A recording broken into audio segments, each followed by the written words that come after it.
Sementara Profesor Haruni sedang on the way. Jadi kira-kira 5 menit lagi kita akan mulai saja karena waktu. Untuk hostnya adalah Pak Bowo. Mungkin bisa dimulai dengan diskusi dengan Ibu Vivin. Pak Surya sudah direkod ya? Ya. Oke, terima kasih. Silakan Pak Bowo. Terima kasih.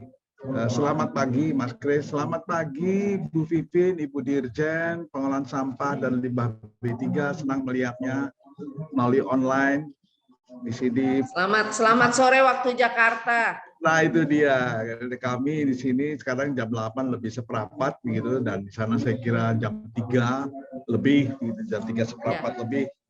Senang melihat Bu Vivin, masih sehat, segar. Dan kami ya semua sehat. Nah ini baru tiba juga nanti sebentar Prof. Haruni yang juga tiba.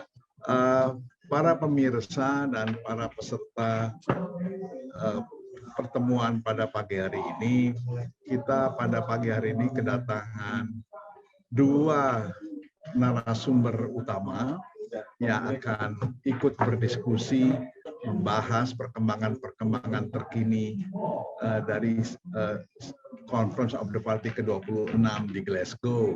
Saya sendiri Suryo Adi Wibowo atau dipanggil Bowo, dan saat ini berada di Pavilion Indonesia. Pagi ini yang pertama kita kehadiran dua tamu prominent. Yang pertama Ibu Vivin, Ibu Rosa Vivin, Direktur Jenderal PSLB 3, dan kemudian Profesor Haruni, peneliti utama di Badan Litbang dan Inovasi KLHK yang sekarang bergabung menjadi di bawah BRIN, Badan Riset dan Inovasi. Belum, masih KLHK, jadi institusi. Nah, baik, untuk mempersingkat waktu, ada beberapa pertanyaan penting yang kami sudah siapkan. Pertama kepada Bu Vivin, untuk hal yang sangat menarik sih. Sebenarnya apa yang membedakan pertemuan besar COP26 di Glasgow ini yang sangat besar mempengaruhi nantinya kebijakan domestik Indonesia terkait masalah-masalah sampah dan limbah B3. Apakah ada opportunity baru yang bisa mendorong Bu Vivin beserta para direktur dan jajaran untuk mempercepat proses-proses pencapaian target 2024? Silakan. Terima kasih Mas Bowo. Assalamualaikum warahmatullahi wabarakatuh. Salam sejahtera, selamat pagi Glasgow, dan selamat sore waktu Jakarta. Prof. Haruni, apa kabar? Kami di Jakarta hujan terus ini, Mas Bowo. Ya. Gitu ya. Ya, dan tapi kami selalu pantau apa yang terjadi di COP26 Glasgow, dan sangat menggembirakan bahwa terutama dari sisi limbah dan sampah. Ini sampah saya lihat juga banyak yang berbicara. Saya lihat juga beberapa kementerian lain bicara juga sirkular ekonomi, bicara soal pengelolaan sampah laut dan sebagainya. Jadi saya senang sekali bahwa yang berbicara sampah itu tidak hanya Direktorat Jenderal PSLB 3 KLHK, tapi juga kementerian-kementerian lain juga banyak yang bicara tentang hal itu. Nah, pertanyaannya Mas Bowo terakhir dengan apakah COP26 itu mendorong meningkatnya bisnis iklim, terutama kaitannya dengan pengelolaan sampah. Tentu saja Mas Bowo tentang hal ini. Bisnis iklim itu dalam kaitannya dengan pengelolaan sampah akan lebih mengarah pada pengelolaan sampah dengan pengurangan timbulnya gas metan. Jadi kan Mas Bowo tahu bahwa kalau sampah dibuang ke TPA, apalagi open dumping, itu akan menimbulkan gas metan yang akan berkontribusi terhadap efek gas rumah kaca. Sehingga memang sekarang banyak kegiatan-kegiatan terutama di Direktorat Jenderal PSLB 3 yang kemudian mengarah dengan pengurangan sampah. Ini kan Mas Bowo juga anggota Dewan Pertimbangan Adipura, tahu persis ya. Daerah-daerah itu banyak yang bergerak pada kegiatan pengurangan sampah. Karena dengan pengurangan sampah itu berarti kita mengurangi pembuangan sampah di TPA. Sampah di TPA menghasilkan gas metan dan kemudian menimbulkan efek gas rumah kaca. Selain itu juga sampah kan juga lagi booming soal waste to energy atau waste to electricity. Berarti kembali lagi sampah nggak dibuang ke TPA. Nah, selain juga untuk mengurangi misalnya penggunaan batu bara ya, tapi juga mengurangi gas metan untuk terbuang menjadi gas rumah kaca. Dan peluang untuk bisnis ini sangat menjanjikan.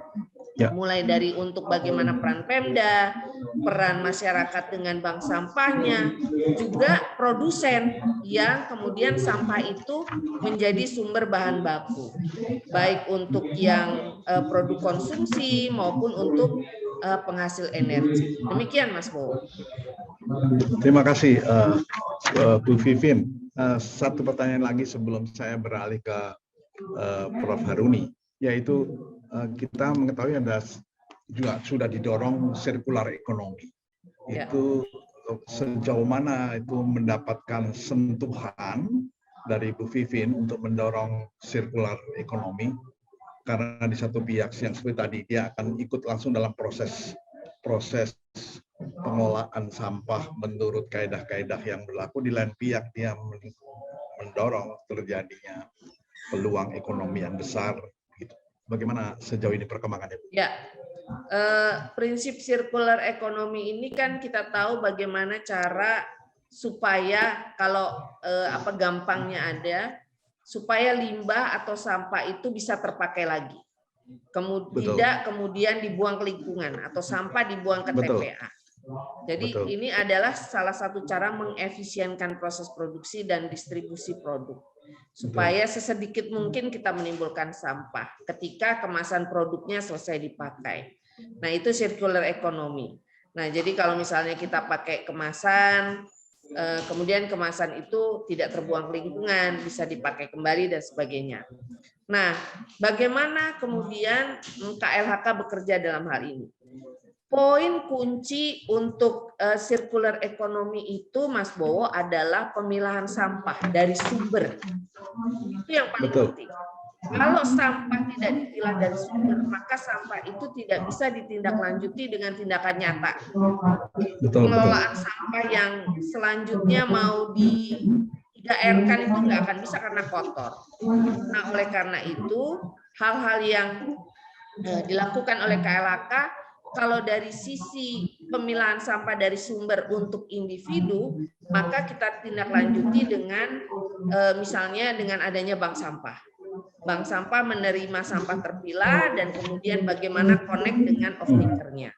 Tapi kalau dari sisi produsen, nah ini Mas Bo, ada Permen LHK nomor 75 tahun 2019 pengurangan sampah dari produsen.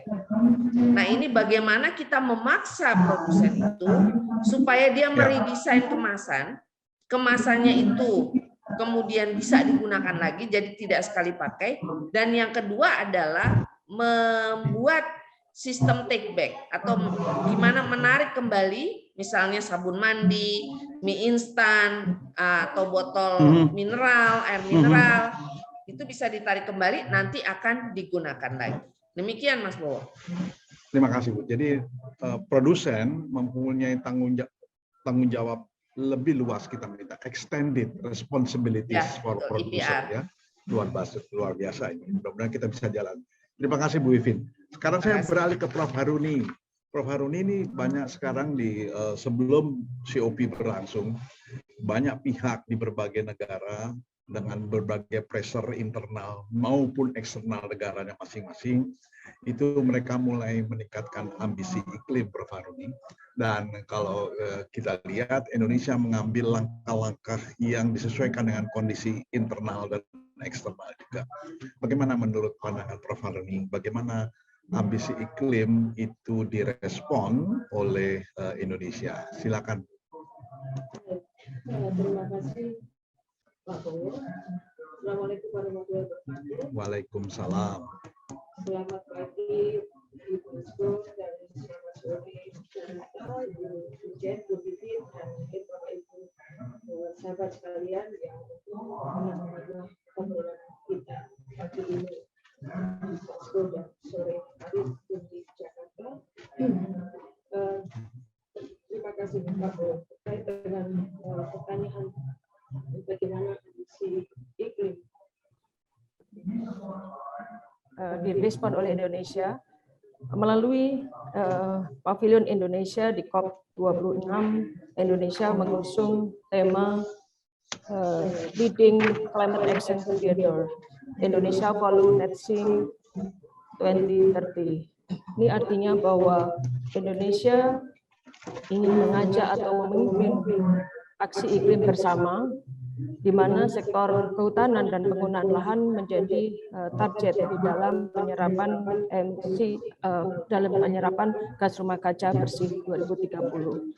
Kemarin di Indonesia Pavilion dibahas mengenai Indonesia Follow Net Zero 2030 gitu ya, di mana praktek pengelolaan hutan lestari dan pembangunan hutan tanaman itu menjadi target di dalam pencapaian Follow Net Zero 2030.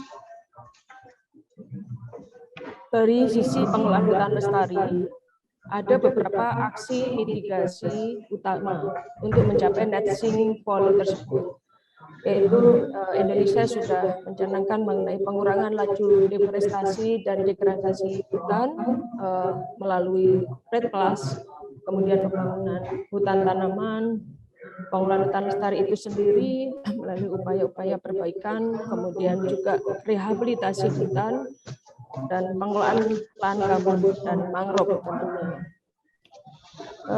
Dalam hal pencapaian target Follow Net Zero 2030, di Indonesia Pavilion juga dibahas bagaimana respon pelaku-pelaku usaha yang ditantang untuk secara cepat dan lincah untuk menerapkan pendekatan multi usaha kehutanan yang secara bisnis ini sangat potensial, dan tetapi juga berkontribusi di dalam pencapaian target penurunan emisi dan pencapaian Follow Net Zero 2030 ini. Tentunya kemitraan yang melibatkan semua pihak ini akan sangat menentukan keberhasilan dari pencapaian Net Zero Follow 2030 ini. Nah, tentunya sinergitas dengan tujuan untuk penurunan emisi gas rumah kaca dan peningkatan serapan gas rumah kaca dari berbagai sektor ini akan mempercepat target penurunan Follow Net Zero 2030 dari Indonesia. Saya kira demikian, Pak Bowo. Baik, terima kasih Prof. Arni. Ada juga yang menarik Bu, dalam NDC kita disebutkan apabila tidak ada bantuan sama sekali dari multilateral misalnya atau dari bilateral, kita akan mencapai penurunan emisi 20%, sementara kalau ada dukungan dari berbagai pihak kita bisa mencapai 41 atau bahkan 42 mungkin. Nah, menurut Prof. Haruni sampai sekarang berapa besar kita optimis bahwa NDC itu bisa jadi melampaui 29% karena ada dukungan dari pihak internasional, sehingga NDC kita menjadi lebih secure untuk dicapai. Barangkali Ibu bisa memberikan gambaran. Ya, terima kasih Pak. Jadi kita harus optimis bahwa target pencapaian penurunan emisi sesuai dengan komitmen Indonesia yang sudah dicanangkan di dalam edisi itu akan tercapai. Berbagai upaya sudah dilakukan, baik dilakukan oleh pemerintah dan juga dukungan dari berbagai pihak, dari dukungan pihak swasta, komunitas, dan juga dari dukungan internasional. Tentunya juga ini sangat mendukung pencapaian target penurunan emisi sesuai dengan target NDC kita. Di berbagai diskusi di Indonesia Pavilion juga disampaikan ada beberapa upaya-upaya bersama yang sedang digalakkan oleh beberapa negara pemilik hutan tropis. Ini juga ingin secara bersama-sama mencapai target penurunan emisi dan berkontribusi di dalam penurunan emisi secara global. Antara lain misalnya di pembahasan antara Indonesia, kemudian juga DRC, Democratic Republic of Congo, dan juga Brasil berusaha untuk secara bersama-sama kita memerangi penurunan emisi dan pengendalian iklim secara global, karena ini adalah 3 negara yang memang memiliki hutan tropis terbesar di dunia. Baik. Baik, Bu, terima kasih banyak. Berikutnya saya beralih ke Bu Vivin sebagai pertanyaan terakhir. Bu Vivin, seperti kita ketahui, banyak dari kita yang mempunyai kebiasaan itu membuang sampah, itu langsung dibawa ke ujung, yaitu adalah biar dibereskan di tempat pengolahan akhir, ya, di TPA. Nah, seberapa jauh sebenarnya TPA di kota-kota besar, terutama di Jawa dan juga di Sumatera begitu, sudah dibangun sesuai dengan harapan sehingga dia punya multiplier ekonomi di samping punya pengaruh langsung untuk tidak memberikan emisi gas rumah kaca yang besar gitu ya. Karena di sana kita sebenarnya banyak juga di beberapa tempat yang masih open dumping. Barangkali Ibu bisa berikan gambaran kepada kita semua. Silakan. Ya, baik Mas Bowo. Memang sayangnya Mas Bowo. Mas Bowo juga tahu persis karena anggota Dewan Pertimbangan Adipura ya. Jadi 40% TPA di seluruh Indonesia itu masih open dumping, Mas. 40%. Ya. Nah, dari yang 60%-nya pun sebagian besar masih kontrol landfill. Kalau di Undang-Undang Pengelolaan Sampah itu kan harusnya sanitary landfill. Tapi rasanya baru 1 ya, sanitary landfill. Surabaya yang bagus. Iya, di balik papan. Nah, menghadapi hal tersebut sekali lagi memang kita dorong daerah-daerah itu untuk pengurangan. Jadi mengurangi sampah yang akan dibuang ke TPA. Nah, Mas Bowo sebagai anggota Dewan Pertimbangan Adipura tahu persis kalau TPA-nya jelek, ya masih open dumping tapi kinerja pengurangannya bagus ya, dia tetap tidak akan mendapatkan Adipura ya. Nah, jadi kayak Depok misalnya. Depok itu pengurangannya bagus, Mas. Tapi TPA-nya belum ada perbaikan gitu. Ya, Makassar misalnya. Makassar tuh pengurangannya bagus, Bang, sampahnya bagus-bagus. Tapi TPA-nya masih open dumping. Ya. Nah, sebetulnya daerah itu sebagian besar yang TPA-nya sudah dibangun oleh PUPR, Kementerian PUPR, itu desainnya adalah sanitary landfill. Tapi dengan alasan biaya, ya kalau menurut saya sih komitmen aja sih Mas Bowo. Masa sih sampah itu kan menurut saya adalah hal yang penting. Harusnya dia bisa mengalokasikan itu, tinggal mengoperasikan. Nah, itu juga nggak bisa. Jadi udah dibangun sanitary landfill, tapi tetap operasinya open dumping misalnya. Nah, itu yang terjadi, Mas. Nah, sehingga memang saya harapkan di COP yang mendatang ini kami sudah bisa menampilkan hal yang lebih baik lagi soal bagaimana penanganan sampah di hilirnya, di TPA-nya. Nah, ini jadi pemicu nih Mas Bowo, dan bagaimana juga mengkonekkan kebijakan-kebijakan pengelolaan sampah dan limbah dengan bagaimana terkait dengan efek dari GRK itu. Nah, itu yang kami di PSLB 3 Mas Bowo, kami bikin tim dan kami sekarang sedang bekerja untuk itu. Jadi tidak hanya sekarang bicara jangan buang sampah sembarangan, pilah sampah dari rumah, tidak hanya itu Mas. Tapi kami harus sudah bisa menghitung target-target untuk NDC untuk yang sampah. Kita kan punya target 26 juta ya. penurunan 26 juta kalau ada bantuan, 11 juta yang apa namanya istilahnya bekerja sendiri. Nah, kita mau target untuk bisa mencapai itu, dan kami buat tim Mas Bowo di sini di PSLB 3. Saya akan konekkan dengan tempatnya Ibu Ami, perubahan iklim. Demikian Mas Bowo. Baik, jadi ini memang climate news pagi ini adalah supaya publik mengetahui. Jangan hanya gara-gara sampah di satu kota semua blamingnya ke Jakarta, ke tempat yang Vivin. Ya, Padahal banyak sekali inisiatif yang ada dan sepenuhnya menurut undang-undang yang berlaku itu adalah kewenangan pengelolaan di masing-masing kota kabupaten.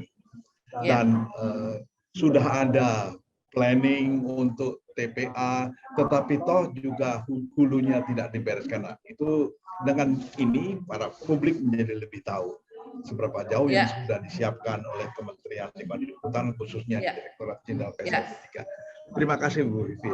Nah, sekarang terakhir kepada Prof. Haruni yang juga menarik untuk kita lihat pasca nanti sebentar lagi Bu akan berakhir ya. COP ke-12, COP ke-26 pada minggu kedua di hari ini. Nah, tantangan apa terbesar kelihatan? Apakah terjawab para pihak yang ingin supaya segera ada respon kuat untuk action, climate action? Kalau Greta bilang hanya cuma bla bla bla bla bla, nah, apakah ada suatu progresivitas yang signifikan? Dan kemudian diantisipasi oleh Prof. Haruni akan sesuatu akan terjadi lebih baik pasca COP26. Kami silakan. Ya, terima kasih Pak Bowo. Saya kira di COP26 ini di berbagai diskusi para pihak ini sepakat bahwa ke depan kita harus lebih maju dan bahkan ambisi-ambisi global ini juga menjadi menarik gitu ya. Para pihak ingin segera mencapai target-target sesuai dengan yang menjadi global ambisi tersebut. Nah, tentunya dari Indonesia dan tentunya berbagai kemitraan dan bekerja secara sinergi dengan multi stakeholder, implementasi dalam konteks pengelolaan hutan lestari yang menjadi target utama di dalam pencapaian target Volunexing 2030, penerapan praktek-praktek terkait gitu, oleh para pelaku usaha ini menjadi tantangan, dan pelaku usaha sendiri sudah menyatakan siap gitu ya, siap dan terbuka akan terus berkontribusi melaksanakan kebijakan-kebijakan yang praktek-praktek bisnis berkelanjutan yang sudah digariskan oleh pemerintah dan tentunya menjadi komitmen global. Dan saya kira ini menjadi langkah menarik gitu ya ke depan, pemerintah, swasta, komunitas dan seluruh pihak baik lingkungan internasional bekerja secara bersama-sama untuk mencapai target penurunan emisi secara global, dan bagi Indonesia kita sudah mencanangkan Volunexing 2030. Demikian. Terima kasih. Terima kasih, Prof. Jadi tadi sekaligus Prof. Haruni menyampaikan juga semacam closing statement untuk harapan kita dan juga dunia di tahun-tahun mendatang. Bu Vivin, barangkali ada closing statement dari Bu Vivin, silakan. Saya mau menyampaikan bahwa upaya Indonesia dalam mengurangi GRK dari sektor sampah ini diharapkan memang mendorong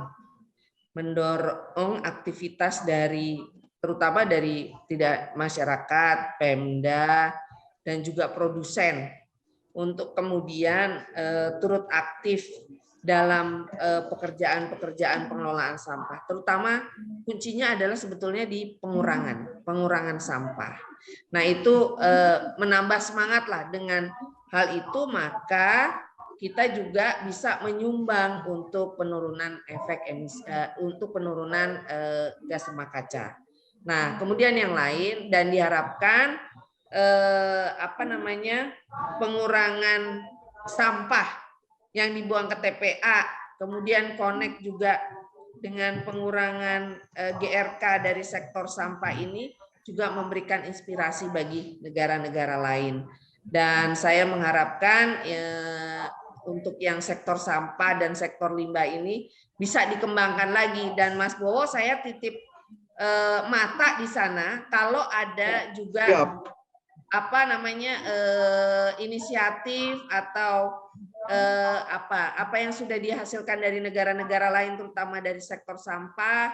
Nah, itu saya berharap banget juga bisa ditularkan infonya dari Glasgow ke yang ada di PSLB 3. Dan nanti kita ngobrol, Mas Bowo, kita mau buat tim untuk khusus terkait dengan perubahan iklim untuk sektor sampah ini supaya bisa kita tindak lanjuti.